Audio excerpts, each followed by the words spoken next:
ბათუმი ინდუსტრიალ ჰოლდინგის დირექტორ ტალგატ ბაიტაზიევის წინააღმდეგ სასამართლოში ერთდროულად რამდენიმე სარჩელი შედის.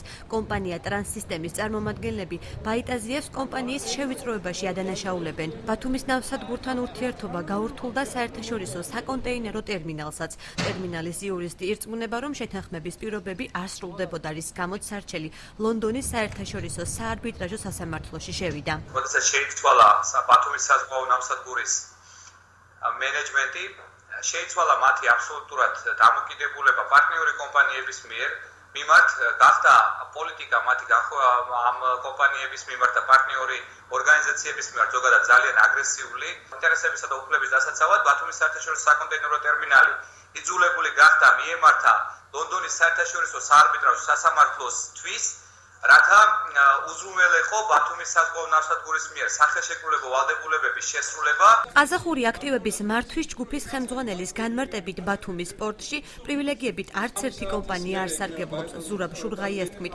ტრანსსისტემთან საქმიანი მოლაპარაკება არ შედგა, რის შედეგად ბათუმის პორტის და მისი დირექტორის ტალგატ ბაიტაზიევის მიმართ მიზანმიმართული შავი პიარის აგორება დაიწყო. რომელიმე კომპანიას არ ვაძლევთ პრივილეგიას, რომ პრივილეგიურ მდგომარეობაში იყოს. ის უნდა იყოს ისეთნაირ პირობებში, როგორც სხვები იქნებიან. ჩვენ ამას თავაზობთ ამ ტრანსსისტემის ხელმძღვანელობას, მაგრამ საწყოაროდ მათმა ააგორეს შავი პიარი იგივე ჩვენს კომპანიის ხელმძღვანელზე, რომელიც არაფერი საერთო არ აქვს რეალობასთან. საინფორმაციო სააგენტოების მიერ გავრცელებულ ინფორმაციას ბათუმის საზღვაო ნავსადგურის დოკერების გაფიცვის შესახებ პორტის პროფკავშირების თავმჯდომარე არ ადასტურებს. გაფიცვის შანსი არ არსებობს ბათუმის ნავსადგურში.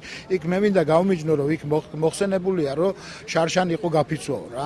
შარშან გაფიცვა კი იყო, მაგრამ იყო ბათუმის საზღვაო საკონტეინერო ტერმინალზე და არა ბათუმის საზღვაო ნავსადგურში. თავად ტალგატ ბაიტაზიევთან დაკავშირება ვერ მოხერხდა. კომპანია ტრანსსისტემის წარმომადგენლები მისი კრიმინალური წარსულის შესახებ საუბრობენ და პროკურატურას მისი საქმიანობით დაინტერესებისაკენ მოუწოდებენ.